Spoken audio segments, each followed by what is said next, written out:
Karibu kwenye Maisha na Neno, uzima kwa wote. Hapa tupo ili kuleta habari, mafunzo, maombi na maneno yenye nguvu kwa kila mmoja wetu. Usikose kila kipengele, maana kila neno ni alama ya uzima na mafanikio katika maisha yako. Hapa ndipo maisha yako yanaanza kupata mwangaza mpya. Je, kama adui angepanga kuivunja ndoa yako, angeanzia wapi?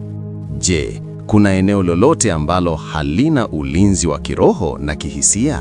Karibu katika Maisha na Neno. Subscribe, comments, like na share kama bado haujafanya hivyo. Leo katika siku yetu ya 6 tutaangalia mambo 6 muhimu katika uaminifu na ulinzi wa agano la ndoa. Je, unajua kuwa ndoa inalindwa? Majibu ya maswali haya unayapata hapa hapa.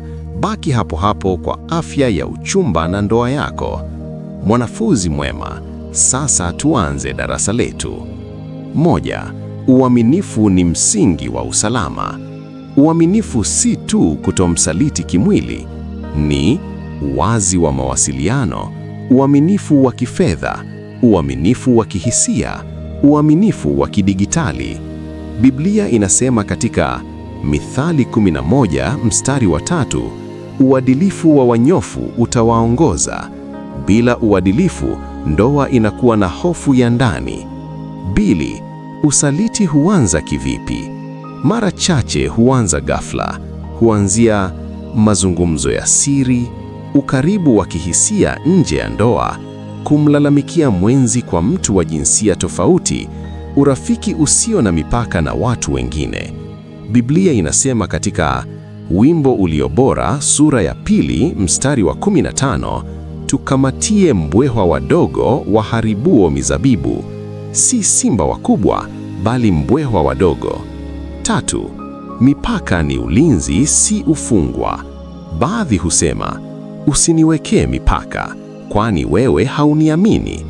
Lakini mipaka haimaanishi kutokuaminiana, inamaanisha kulinda kile kilicho cha thamani. Mifano ya mipaka yenye afya: kuepuka mazungumzo ya siri yasiyo na lazima, kutoweka password za siri kwa nia ya kuficha, kuepuka urafiki wa karibu na watu wengine unaoweza kuleta hisia, kuwashirikisha wenzi wetu katika maamuzi muhimu.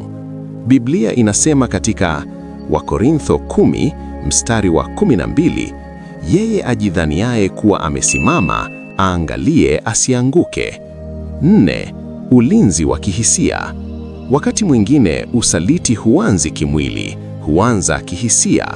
Ukianza kushiriki siri zako za ndani, maumivu yako, furaha zako na mtu mwingine nje ya ndoa, moyo wako utaanza kusogea polepole. Ndoa imara ni pale ambapo mwenzi wako ndiye rafiki yako wa kwanza. 5. Ulinzi wa kiroho. Uaminifu si nguvu ya kibinadamu tu, ni neema ya Mungu. Biblia inasema katika Wahebrania 13 mstari wa 4, ndoa na iheshimiwe na watu wote na malazi yawe safi. Heshima ya ndoa huanza ndani ya moyo. Ombeni pamoja. Linda mawazo yako. Kataa jaribu mapema, si baadaye. 6. Kurejelesha uaminifu uliovunjika. Kama uaminifu uliwahi kujeruhiwa, kiri ukweli wote. Omba msamaha wa kweli. Jenga upya kwa uwazi. Tafuta msaada wa kiroho. Uaminifu unaweza kujengwa tena, lakini unahitaji muda, uvumilivu na unyenyekevu. Hitimisho. Wapendwa, ndoa ni bustani. Haikauki kwa sababu ya ukosefu wa maji tu, bali kwa sababu ya miana inayoruhusu wadudu kuingia. Linda moyo wako, mawazo yako, mahusiano yako, mazungumzo yako. Mwenzi wako si mtu wa kawaida, ni agano lako. Hebu tafakari kwa upole. Je, kuna eneo lolote katika maisha yangu linaloweza kuwa mlango wa hatari? Je, nina uwazi wa kweli kwa mwenzi wangu? Nimeweka mipaka ya aina gani kulinda ndoa yangu? Je, mwenzi wangu ndiye rafiki yangu wa kwanza? Kama kila kitu ingewekwa wazi leo, yaliyofichika, ningekuwa na amani. Mwanafunzi mwema, hili ni somo la kulinda kile ambacho Mungu ameunganisha. Somo linalofuata la 7 ni usimamizi wa fedha katika ndoa. Hapa ni sehemu muhimu sana katika agano la ndoa. Inaweza dhaniwa kuwa ni kawaida. Kuna kauli nimewahi kusikia inasema, fedha za mume ni za ndoa au familia na fedha za mke ni zake mwenyewe. Je, kwa kauli hiyo iko sawa? Sasa niruhusu nikuombee. Baba wa mbinguni, tunakuja mbele zako kwa unyenyekevu na shukrani. Tunakushukuru kwa neno lako lililotufundisha kuhusu uaminifu na ulinzi wa ndoa. Tunatambua kwamba ndoa ni agano takatifu lililowekwa na wewe mwenyewe, na bila msaada wako hatuwezi kulilinda ipasavyo. Bwana, tunawaweka mikononi mwako wasikilizaji wote wa somo hili. Wajaze mioyo yao hofu yako, hekima na uaminifu wa kweli.